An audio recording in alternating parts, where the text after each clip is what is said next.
Good morning, ladies and gentlemen. Welcome to the Catalyst webinar series presented by the Education Committee for the Southern California PGA. The Catalyst webinar series is a bi-weekly educational platform for creating success and change in your club and career. We are overwhelmingly excited this morning to have Michael G. Leemhuis on the call. Mr. Leemhuis is heavily educated and heavily decorated member of the Club Managers Association of America, as well as the PGA of America, as well as the South African PGA. Michael has the designation in the CMAA as CCM and Chief Executive Management, which is basically the highest level of education that you could get in the CMAA, known as the CCE. He's also a PGA Master Professional, and his extensive leadership and sports experience were achieved during his roles as the president of the Ocean Reef Club, CEO of Congressional Country Club, he's a past president of the Club Managers Association of America, and as well as a master professional in the South African PGA. Mr. Leemhuis, good morning and welcome to the Catalyst webinar series. Thank you very much for being here today. How are you? Hey, John, thank you for the introduction and thank you for the invitation to be with everybody. And good morning, ladies and gentlemen. And again, looking forward to spending the next hour with you. Usually this is done face-to-face and I get to see everybody and get to interact with you, but that's not how things have been the last couple of months. So I hope you're all well and I hope you are all staying safe. I'm going to click out of this and take myself out of the picture and just give you the presentation. And then I know John is going to collate questions that you might have. You can populate that in the meeting column, and certainly at the end of this presentation, we will go through those questions. And as I said to John, I'm happy to stay online as long as you have questions, because at the end of the day, this is all about you and about some education and helping each and every one of you understand what it takes to be successful, not just in your career, but hopefully in your life as well. So I'm going to start by, this was a topic that would normally take around about an hour and a half to present. When Scott Kimmick from PGA headquarters, a person in charge of employment, spoke to me about this, he asked for something that was around about 45 minutes, something that I could fit into an hour because everybody is busy and dealing with their own situations.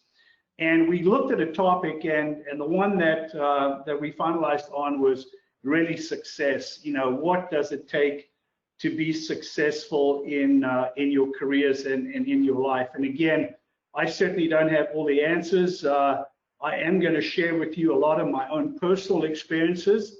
And again, that can be a little awkward at times because I don't want it to come across as braggadocious, because that's certainly not the intent of this. I use it purely to sort of share with you if somebody from, you know, a far distant country like South Africa can come and, you know, and do some of the things in this wonderful country, then certainly the world is the oyster for everybody, not only on this call, but in our industry. So as we go through this, hopefully you'll pick up on that. And I'm gonna start by suggesting to you that the first thing we thought about when we were doing this or setting this up about 2 months ago was, you know, we were all in lockdown. A lot of us were kind of struggling with where we were and what we were doing and trying to understand COVID. And you'll all remember back the first couple of weeks how traumatic that was for everybody.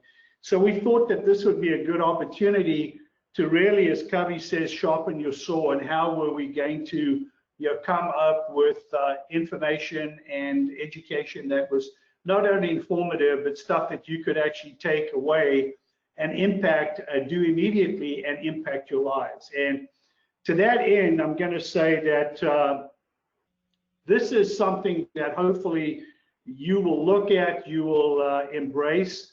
There is a worksheet that John will share with you afterwards, as well as a PDF copy of this presentation. And hopefully that stirs you to action. And as you'll see, as we go through this, there is some work on your part that needs to be done to change things and to allow you to be even more successful than you all are at the moment. So when I start this presentation, I always try and understand where everybody is. And this is a rhetorical question because, you know, everybody wants to be wildly successful. It started off with conversations with my kids, both of them now grown, 33 and 29, both of them successful college athletes, and really trying to understand or try and share with them, you know, what are the things that will that they would need to develop in their lives and in their careers to really allow them to be successful. I think we all want success in our lives, and certainly we want success for our families and for our children. So then we look at this, and everybody wants to change the world, but nobody really wants to change. And a change agent, having run some big organizations, I embrace change. I love change, sometimes maybe too much, and that can also be a challenge in itself. But I think to get anywhere in life, there has to be change. Where you are currently will only take you so far without some effective change taking place in your life. And we will talk a little bit about that as we go through this presentation. You know, when you look at success, it's important to understand that everyone's definition of success, certainly everybody on the call today, and this I think is the 10th or 11th presentation like this that I've done to chapters, and everybody is different. Everybody is at a different stage of their life, a different stage of their career. Some are married, some are, you know, have children. You know, some at the tail end of their career, some at the beginning end of their career. We're all different. So success is very unique in that it applies specifically to you and your vision of success, certainly your view of what success might be. And to that end, I'll just share with you, you know, again, when you talk about success, generally the first thing that springs to most people's mind is either money or materialistic things, right? And that is that, wow, you know, the people that drive these cars or the people that fly a helicopter or the people that have a big bank account are successful. And I will tell you that that is not necessarily true. It certainly doesn't hurt. And I certainly am working at the tender age of 66. I'm still working towards some of that. I'd love to drive one of these cars, and I'd love to have a lot of money in my bank account. But at the end of the day, that is not what defines success. And if you look at the truly wealthy people in the world today, any one of them that you would pick, I think they would all say the same thing. You know, success is really this picture that I'm showing you now, and that is, can you get to the top of your mountain, whatever your mountain is, and can you raise your arm up in the air? Can you put the thumb up and say, I have been successful? Have you been the most successful assistant golf professional you can be, assistant club manager you can be? Have you been the most successful father? Have you been the most successful son or spouse? All of these things play into your ability to be able to stand on the top of your mountain and scream, I'm successful. And again, I think part of this is being humble, and part of this is not necessarily screaming it, but screaming it to yourself in knowing that you have worked hard, you've worked tirelessly, you've put in the time, the effort, and we'll see a lot of that as this presentation progresses. You'll see a lot of that as we go through this and we sort of dig a little deeper into success. So then the question is, if we understand that success is different for everybody and that everyone is at a different stage in their journey, in their success journey, you know, what does that success look like to each and every one of us? And believe it or not, this next diagram really does hold true. So if you ask most people, certainly when I ask my kids, what does success look like? They looked at the picture on the left and said, that's what success looks like, is this graph, this continuous upward movement of success across a period of time, XY axis, time versus achievement, and that's what it looks like. But ladies and gentlemen, I'm here to tell you that success really, in my experience and in the research that I've done in this field, it really is what you see on the right-hand side. A lot of squiggles, a lot of sideways movements, a lot of backward movements, some forward movement, then some more sideways movement, backward movement to get up. And I look at my own career and think about all the things that I've done that allowed me to be where I am today. Before I immigrated to the United States in 1979, I actually managed an 80,000 seat sports stadium.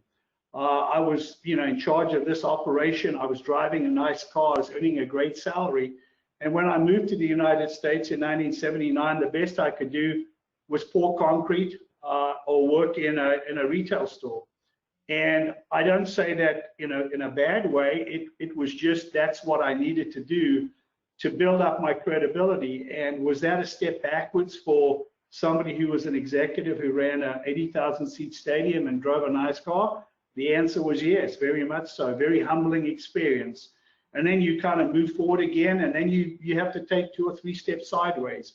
And then you come back, and as long as your focus and goal and where you want to be is unwavering, I think the rest really is immaterial. It's a matter of time and a matter of how much effort one is prepared to put into getting to that goal. And we'll talk a little bit more about that in a later stage. So at this point, I want to say to you, success doesn't come to you. You have to go to it. It's not going to fall in your lap. It's not going to knock on your door. It's something that you have actively got to work towards. And that's why the worksheet that John will send you later on is going to be critically important for you. It was actually designed by the combined Texas section, and they sent it out, and it was so good, I decided to use it for everybody. And this will help you, as you see towards the end when we set our goals, it'll help you hopefully get towards a little closer towards where you want to be. But you are going to have to do something about it. I love this slide because pre-COVID, I would put the slide up and you can see the slogan there, where do you see yourself in 5 years?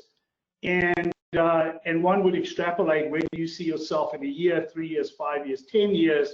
And then you would have goals, SMART goals, that you would then look at on a regular basis, and you would work your way through, 1, 3, 5, and 10 years. And then, of course, COVID arrived, and basically, with the pandemic, we were all looking one day ahead, a couple of days ahead, a week ahead, a month ahead. And unfortunately,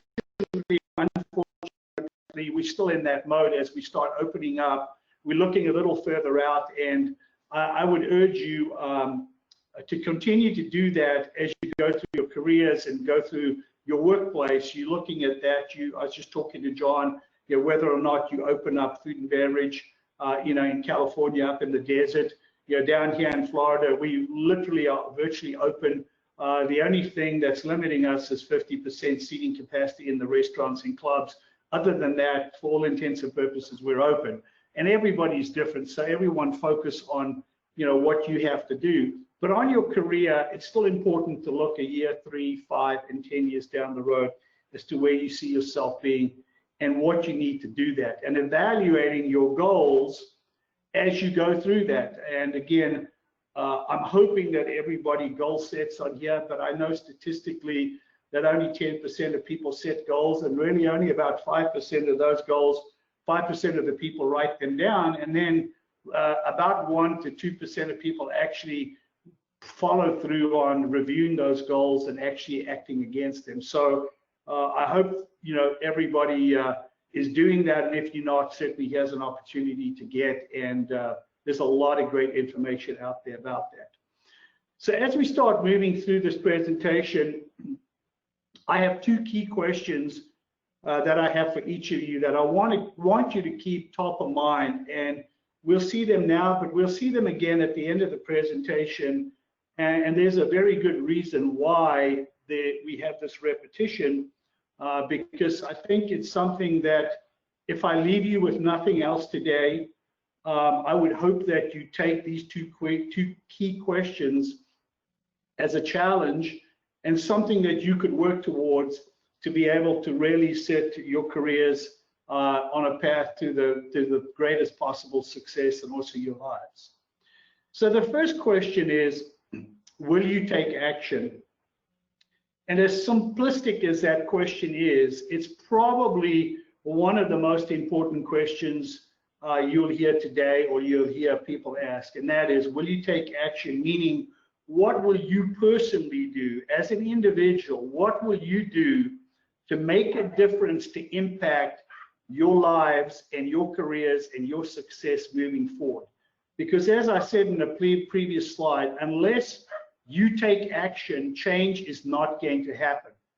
And unless you take action, you are going to be stuck in the same place that you are today, that you wish you might be in a different place because no action has taken place. And I use an example. I got into triathlons and doing marathons, and over the years I've accumulated a number of completed marathons. And I use this because I say to people, you don't wake up one day and say, I'm going to run a marathon, and then tomorrow you put your shoes on and you go and run 26.2 miles. That's just not how life works, right? You can't physically do that.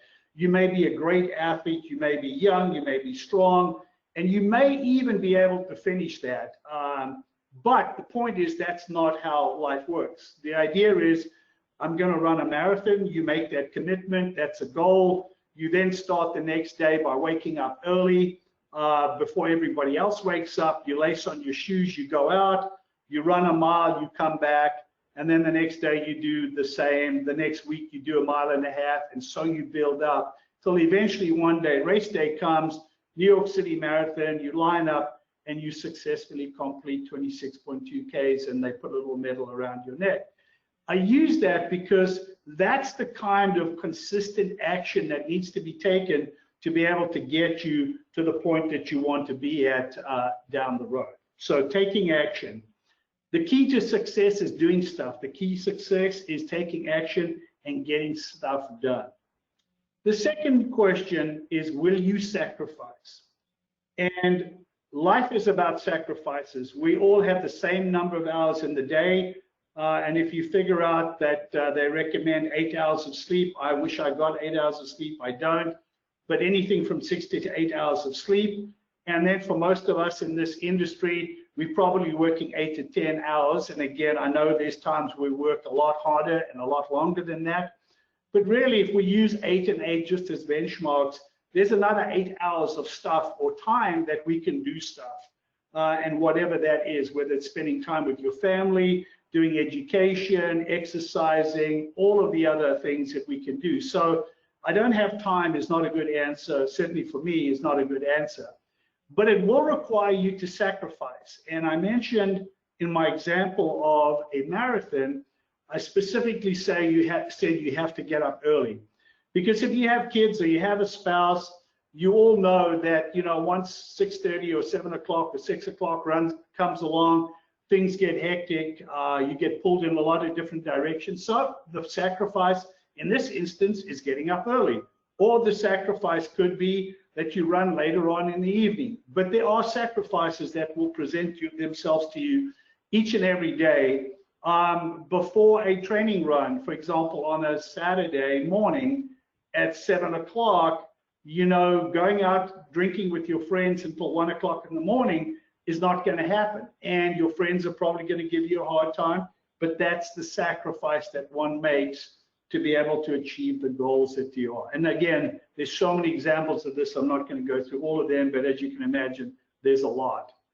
So Vince Lombardi is one of my all-time heroes. He is, I think, one of the greatest football coaches, but also somebody who was a member at Congressional Country Club. He was an honorary member. Unfortunately, he had passed before I got there, but his picture's on the wall, and I love this guy a lot. And you know, I love this quote: the difference between a successful person and others is not a lack of strength, not a lack of knowledge, but rather a lack of will, implying that one has to take action and one has to sacrifice to do that. And we see that throughout sporting history. You know, some of the most talented people, not always the most successful when it comes to sport, and some of the people that have a lot of the physical attributes that one would think would be needed to be successful in sport sometimes are not successful in sport.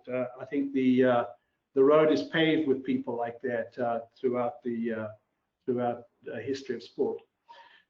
So the number one underlying reason why 5% succeed, be it in sports business or any other field, or for that matter, is because of this. They are willing to do more than what's been asked. And that's singularly one of the things I've shared with my kids as I've gone through my educating with them and educating myself is, you know, you got to be the first one there and the last one to lead. You always got to have your hand up asking to do more.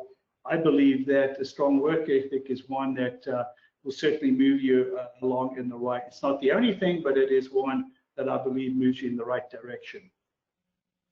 So on your screen now, what you're seeing is on the left-hand side, you're seeing bow and arrows and a leather device that you again see on the right-hand side that's filled with arrows. That leather device or that leather pouch is called a quiver. And I like to say that, you know, in life and in your career, it's how many arrows you put in your quiver that allows you to be successful. So everything you do in life is going to end up in your quiver. And your quiver is really your brand. It's the place where you hold all the things that you have done and the things that you use to present to others, whether it be presenting to a potential spouse, somebody that you want to marry, whether it is somebody, whether it's a career opportunity. And in my case with executive search, working with the PGA, doing some of these executive searches that we've done, we looking at the candidate's arrows. We're looking at what are the arrows that you have put in your quiver over the course of your career or the course of your life.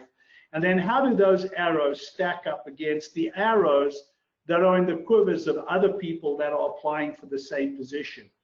And generally, that's, again, with all things being equal, with personality traits, personality types, all of the other stuff, experience, all of that being equal, at the end of the day, I believe if you have more arrows in your quiver, then you have a better chance of securing that position or being successful in courting the person that you're looking at. So here's the part that's probably the most difficult for me to speak about, and that's because I have to share with you my arrows. And again, it's a very personal thing, but I do it only because I want to share with you that if I can do it, you can all do it. And if I can do it, I wanted to show you how I've ordered my arrows. And I also wanted to show you that, believe it or not, each and every one of you have already achieved a tremendous amount of success in your life and your career. And it's just a matter of formatting and recognizing the arrows that you have in your quiver. So normally I would present this and I would go through each single one of these, but time just doesn't allow that. But my definitions or my arrows that I put in my quiver is the fact that I'm married to the same person for the last, actually, I need to change that slide, it's 38 years, not 32 years. You know, that I'm a parent. You know, I have two wonderful sons, I'm blessed, but I'm a father, I'm a parent, and when I put my arrows out and I'm interviewing for a job or I was interviewing, I want people to know that that's a significant part of my life, that is an important part of my life. I'm an immigrant. You know, I came to this country, as I shared with you, in '79. I had to work really hard. I had to do things a little different, but I so appreciate the opportunity that I've had in America, in this great country. And now as a citizen, you know, I guard that very carefully. But it's an important arrow for me because, you know, I speak a little differently, I have a different accent. I also want people to understand when I present myself for a position or for an opportunity to work with somebody, that I have a little bit of international experience. You know, most of us have undergraduate degrees, so that goes in there. I did a master's degree at age 35 because coming from South Africa, nobody had ever heard of my undergraduate degree. Nobody had ever heard of the university I'd gone to. So for me, doing a master's degree was really about getting a piece of paper. As corny as that sounds, it was about getting that piece of recognition that then most people that I was interacting with in America certainly understood. So again, that was another arrow. You know, I joined CMAA. I did my CCM. I did my CCE. I'm a member of the PGA of South Africa. I'm a proud member of the PGA of America, and so proud of that, and so excited about everything that has brought me. I mean, having those arrows, the CMAA, the PGA South Africa, the PGA of America arrows, speaks to, you know, my qualification in the game of golf, my status in the game of golf, and certainly whether it was Congressional Country Club, working for the PGA Tour, working at Ocean Reef, it was a really important arrow for me to have in my quiver. And then, you know, what are the sports achievements that you've achieved in your life? I mentioned to you, I've done marathons and triathlons. For each of you, it might be different. I wasn't a great golfer. I never played college golf, never played on the tour. But for many of you, that might be what you do. You probably played college golf. You might have played on a junior tour. You might have played on a development tour. You might even have played on the tour. You might even have played on the senior tour. I don't know. But people want to know that. They want to know what makes you different. What is an arrow that you have that makes you different? And then finally, people want to know, what is your qualification, or what is your, how do you qualify the term meaningful work? And that is where, you know, where you choose to work, it's a two-way street.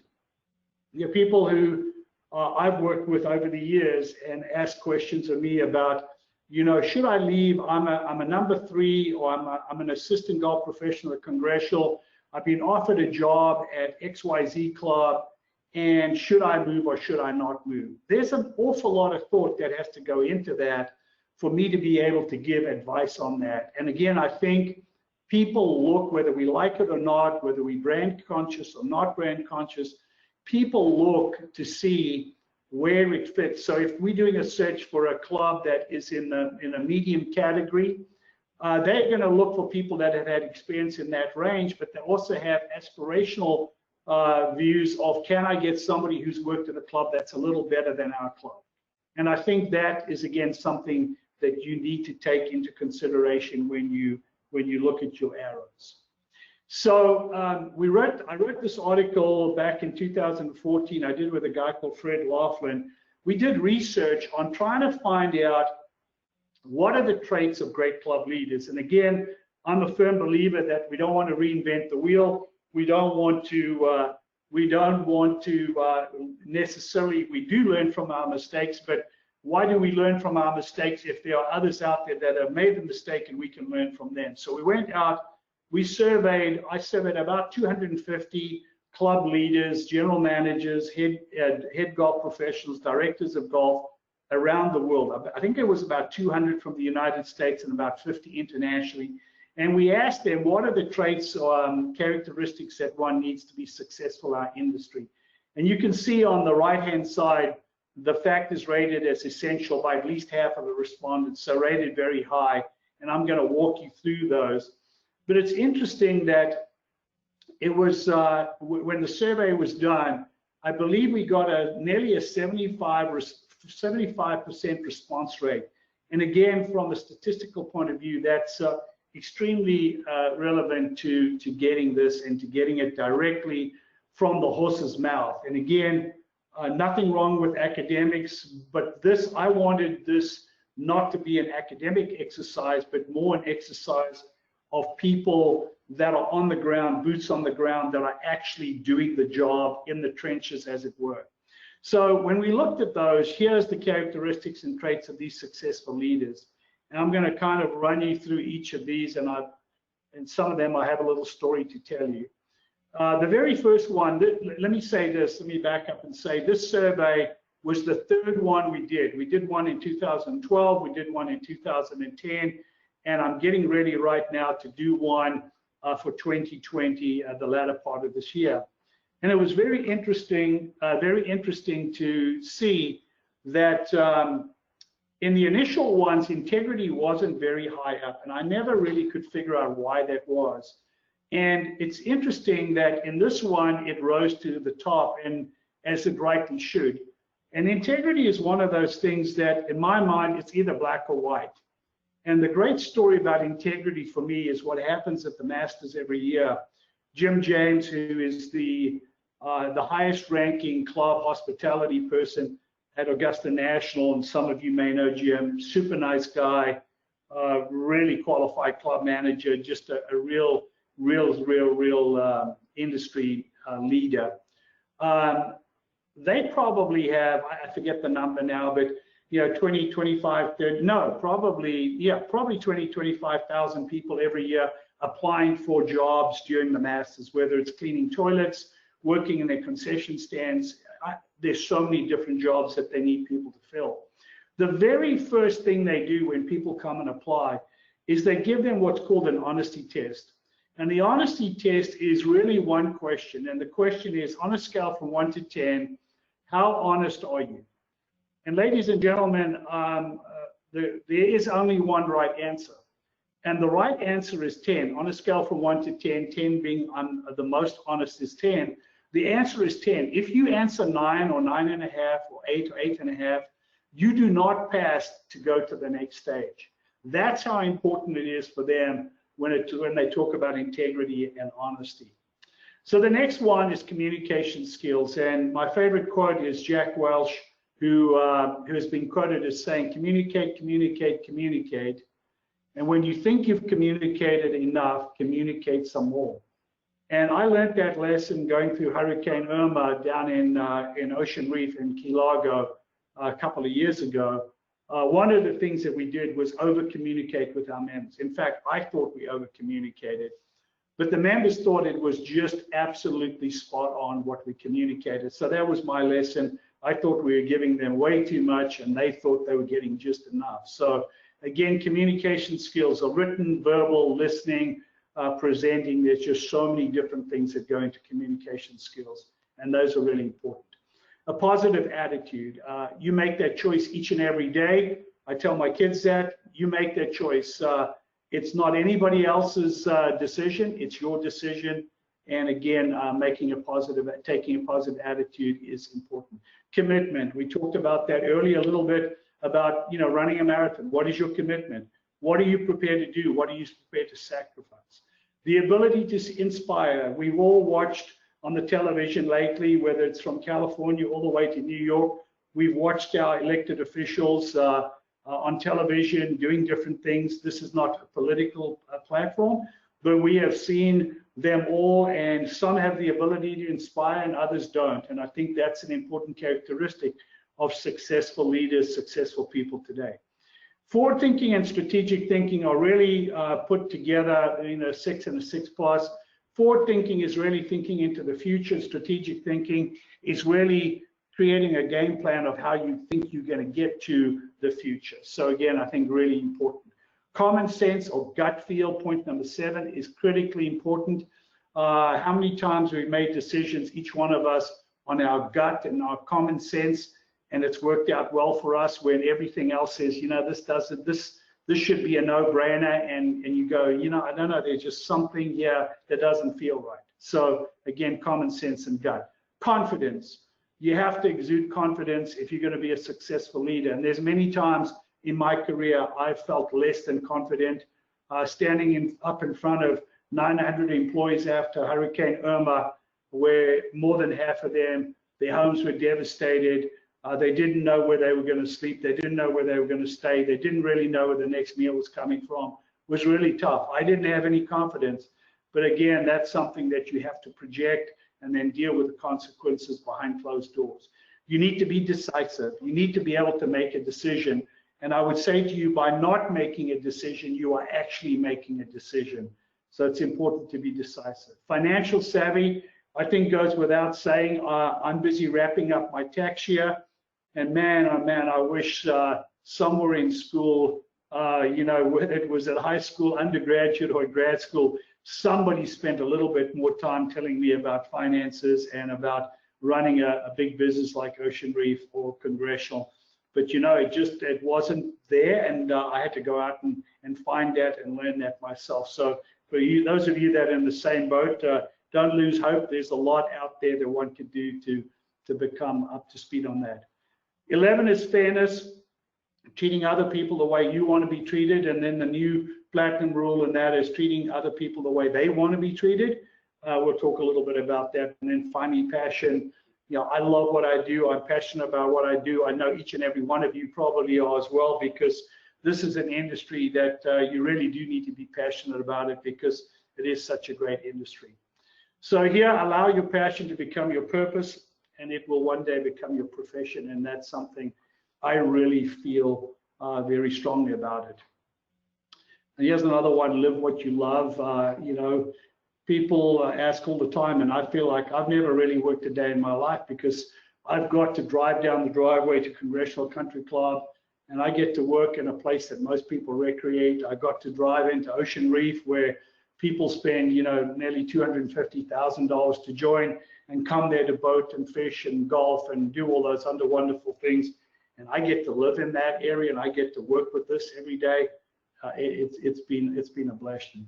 So here, now that we have 12 success factors separating good from great leaders, you know, what are the things that we do? And here's some of the things I'm going to share with you as part of your takeaway. And again, you can reference this as you will go to your worksheet and reflect back maybe on today's presentation. Great leaders share information. They communicate. They say thank you often. The form of appreciation and recognition. I used to tell people that I was, you know, one of the higher paid backslappers, high fivers, you know, fist pump guys in the industry, because that's what I spent a lot of my time doing, was recognition, not only of our employees, but also of our members. You know, surround yourself with smart people. You know, each and every one of us have weaknesses, and each of us need to shore up those weaknesses with people that have that weakness as a strength. So again, empower through delegation and surround yourself with good people. Understand that you can't manage everyone the same way. You have to adjust your style. One of the things we do is predictive indexes with executive search, is to really do a predictive index and to understand where you sit on that scale, and understanding then how that fits in with what clubs are looking for.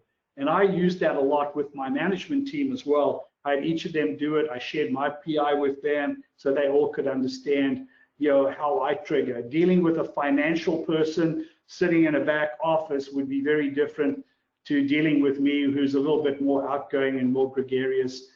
You just wouldn't treat us both the same way.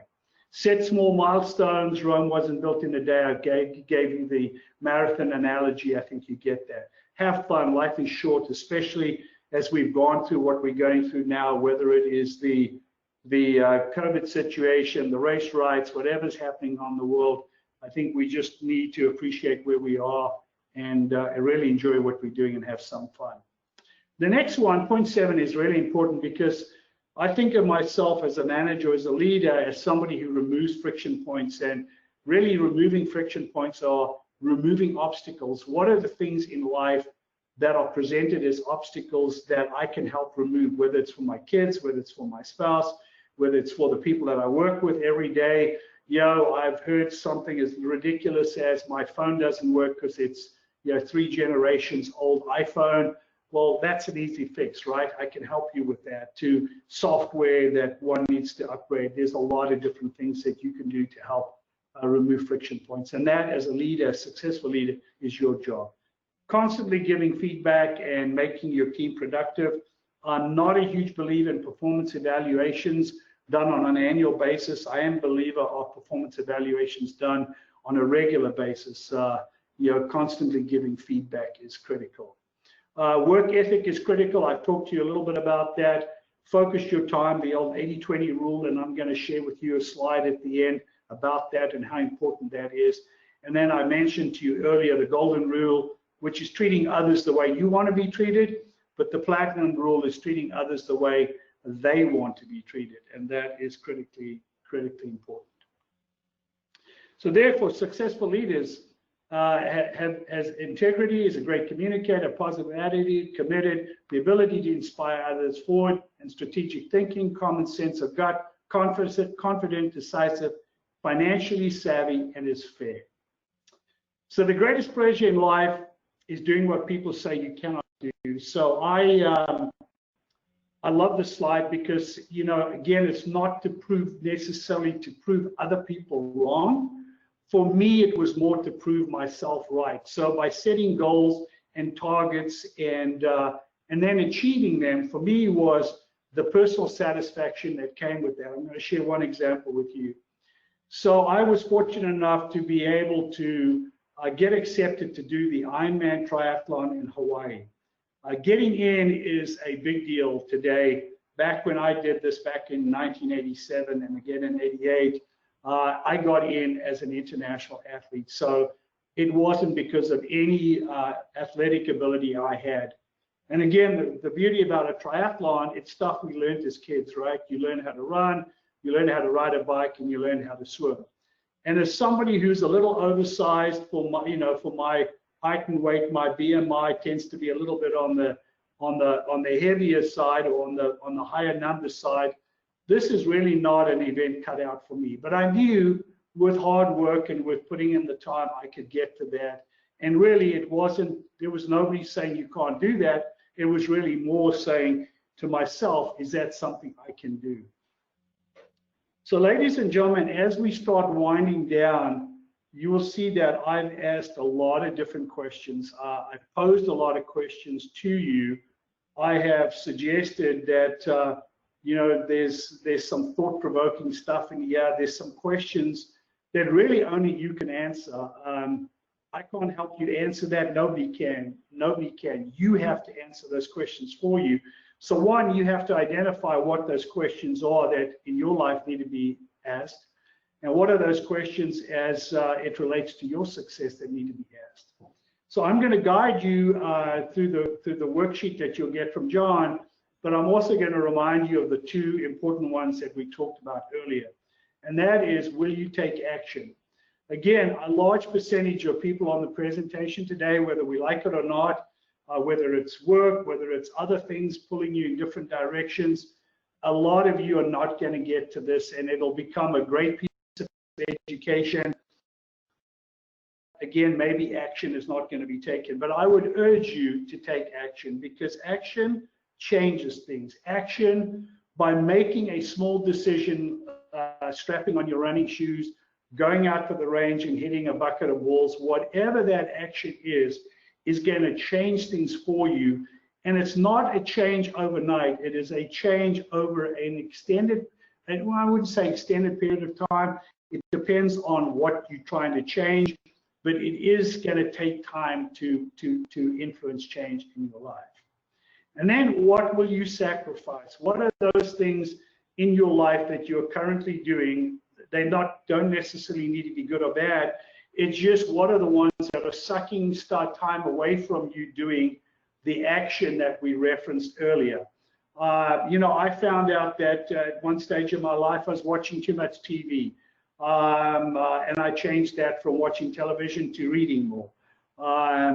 Another one was when I was watching, watching a lot of fictional stuff, and now if I do watch, I watch a lot of nonfiction stuff, autobiographies, a lot of things like that. So I think, again, what is it that you're going to sacrifice? And is it time with the family, time with your spouse, you know, time at work, you know, time sleeping? All of these things you need to do. Because how do you expect to experience growth without sacrifice? And the answer is you really don't. So here, Tiger, his quote here, people don't understand that when I grew up, I was never the most talented. I was never the biggest. I was never the fastest. I certainly was never the strongest. The only thing I had was my work ethic, and that's what has gotten me this far. And I would tell you that is an incredibly true statement, because again, there has to be a balance. There has to be a balance with everything else in your life. But again, the work ethic part is critically important. I have two clients that are based in Los Angeles. And I get up early in the morning, I go for my run, I then at my desk at say 8:30, 9 o'clock. And really, because of the time change where you guys are, I'm still on the phone at 8:30 at night talking to my clients as they're wrapping up their day on the West Coast. So again, I think it's important to understand that work ethic is important. We talked about the 80-20 rule. I don't want to explain this to you. I think most of you already know what this is, but 20% of your efforts are responsible for 80% of your results, provided you are focusing your 20% of your efforts. And I would just reference this gentleman over here, Richard Coe, who basically has written a number of books on this. And if you have any interest, he would be a good one to go and review and read. And then the next question I get is, well, Mike, what would you recommend with regards reading, suggested with leadership as well as with success? And I would steer you towards this slide. This is a clipping out of a PGA magazine that was probably published, I want to say 20 years ago. And when I was going through this and I was doing this presentation, I looked through this, and you know what? There might be one or two books that I would change, but that's the beauty about really good books, is they stand the test of time. And every one of these books literally on here is a great read. So again, for those of you that want to advance and want to have something good to read in this area, I would certainly recommend you do this. Covey's fantastic. Maxwell is unbelievable.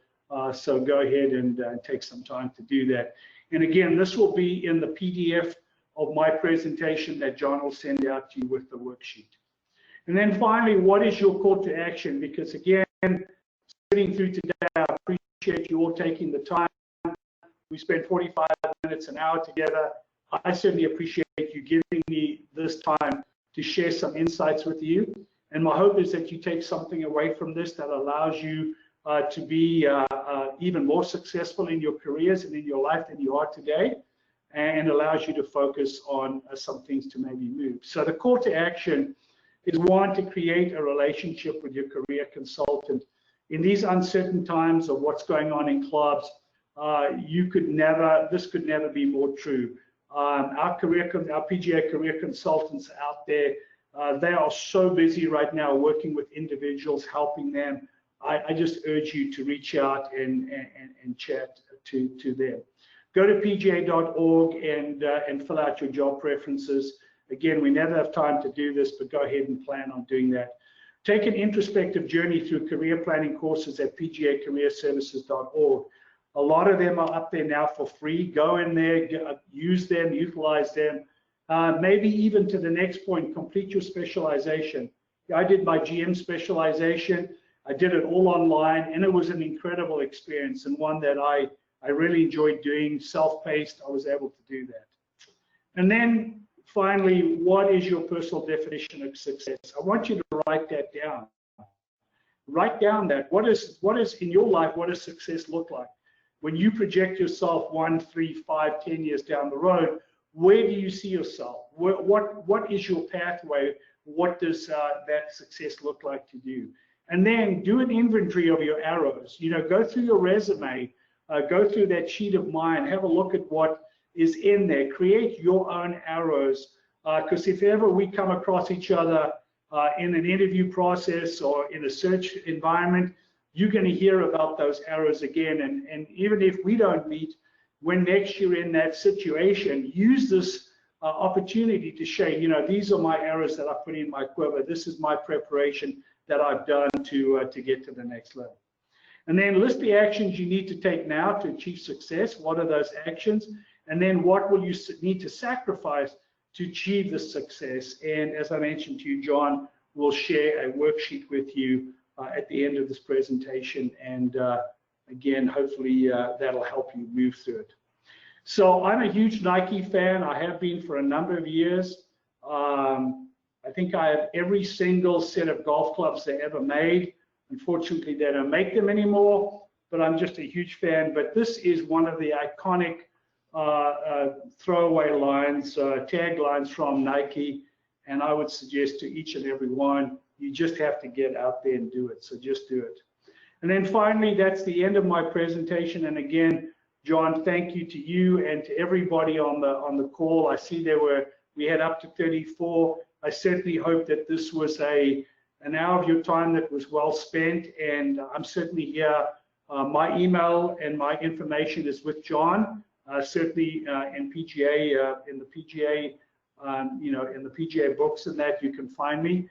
If there's anything I can do to help anybody, please feel free to reach out. One last plug, I'm a huge Facebook believer. I'm on Facebook. I make time for Facebook because I think it's a good platform to stay connected, to stay in touch. So if any of you are on Facebook and you want to connect, please reach out and do that. And John, with that, I'm going to get out of this and I'm going to hand this back to you. And I'm going to pull up my video again and see if we have any questions. Yes, indeed. Thank you very much, Michael. All of us wonder how successful people become successful, and it's wonderful that you've brought that down to a granular level for us. And thank you very much for breaking that down. Can you talk a little bit about the process of where you were exactly when you landed the Ocean Reef GM position or a congressional? I believe Ocean Reef was first. Is that correct?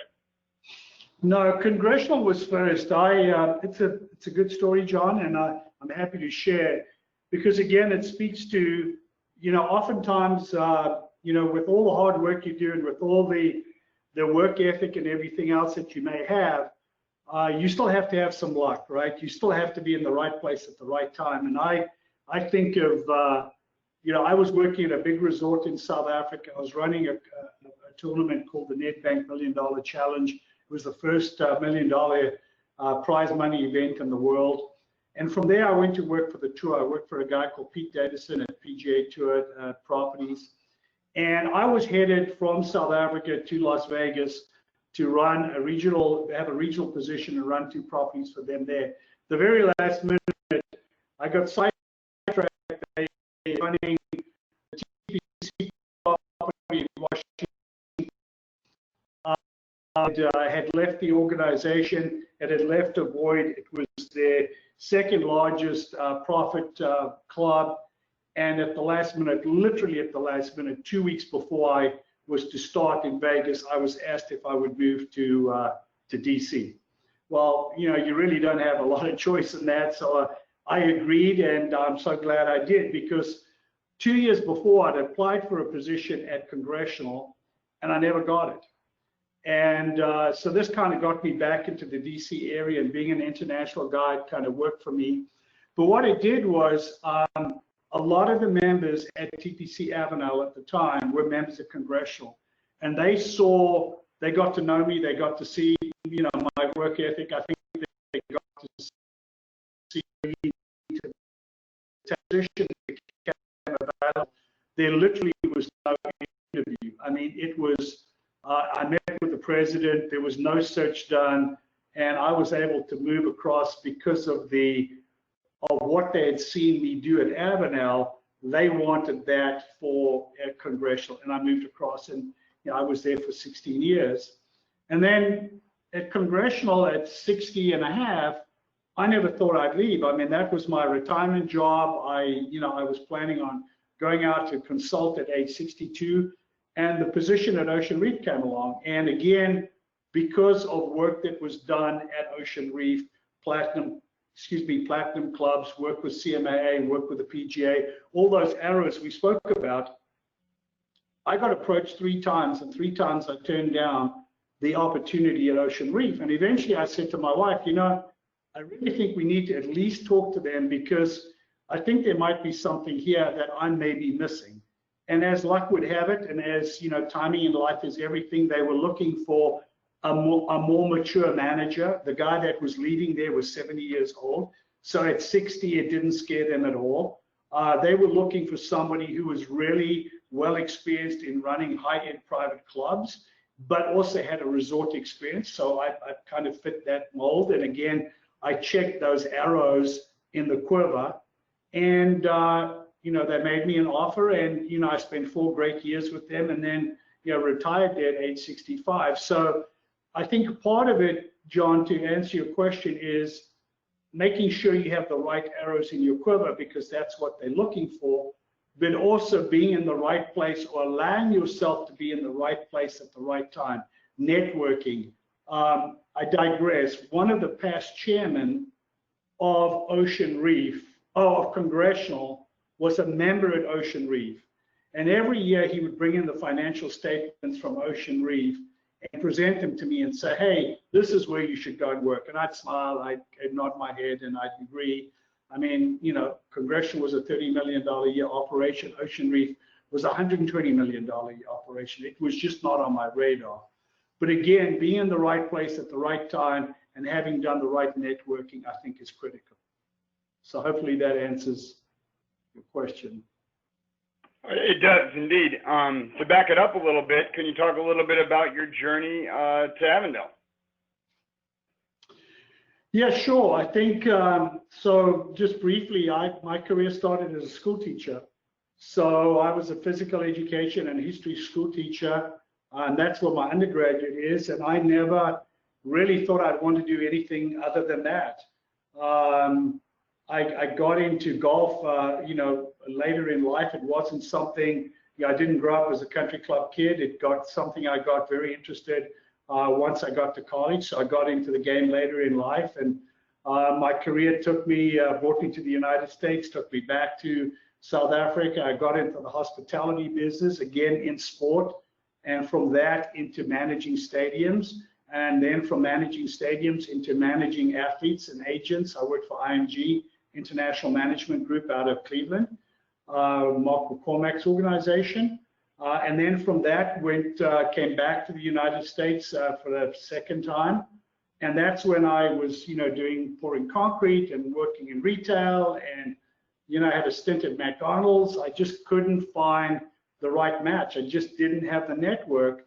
And that's when I went back to grad school and finished my graduate degree in a year, condensing 18 months into a year, going through 2 summer semesters. Just because I was married, I had a mortgage, I had 2 kids, I had car payments, I had to pay for it with a credit card. So lots of sacrifices to get that. But once I got that, that really opened up a lot of doors. I mean, people could understand that education level. I worked as an apprentice golf professional in a little town called Rocky Mount, North Carolina, where my wife is from.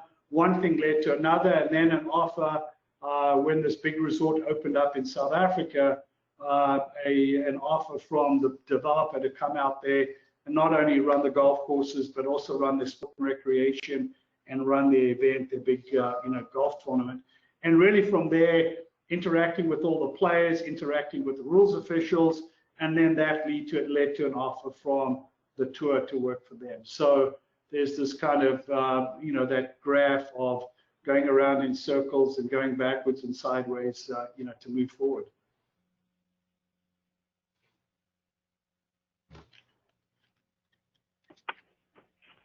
Thank you very much, Mr. Leemhuis. That concludes our time for Q&A. On behalf of the Education Committee for the Southern California PGA, we want to extend our deepest gratitude to you, sir, for taking the time to educate the section this morning. There's no longer a quiz requirement for the attendees on the presentation. The quiz is only for members accessing the Catalyst after the fact through the SCPGA website. For those of you that are on the live webcast, you get your MSR point for attending without the quiz requirement. Also want to make everybody aware, first time in Catalyst history, next Thursday, June 11th at 11 o'clock our time, not the normal 8 o'clock, but 11 o'clock our time, we will be doing conducting our first District 11 Catalyst webinar between the Hawaiian section, the NorCal section, and our own SoCal section, comprising District 11, of course. Jeff Price, Chief Commercial Officer for the PGA of America, along with Ted Logan, Director of the American Development Model, and also with the PGA, a director on coaching and player development. They're going to be presenting on PGA.coach, and more specifically leveraging PGA.coach using the ADM and PGA.com to help build your coaching business. So it's a huge step for the Catalyst webinar series, tying together multiple sections and making a district event out of it. But just want to remind everybody, the marketing that will go out and the collateral will indicate the 11 o'clock a.m. start time. But we are indeed starting at 11 o'clock next Thursday. The reason for that, of course, Hawaii is 3 hours behind us. So our normal 8 o'clock start time would mean 5 a.m. for them. So to be easier on them, they're an 8 o'clock start time in Hawaii, making us 11. And for Jeff Price and Ted Logan coming from PGA National in Florida, it'll be 2 p.m. for them, as it is right now for Mr. Leemhuis.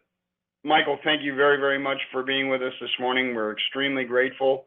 Thank you, everybody, for being on the Catalyst webinar series and supporting it. Have a great day, everybody. Stay safe, stay sane. Thank you, everybody. Stay safe.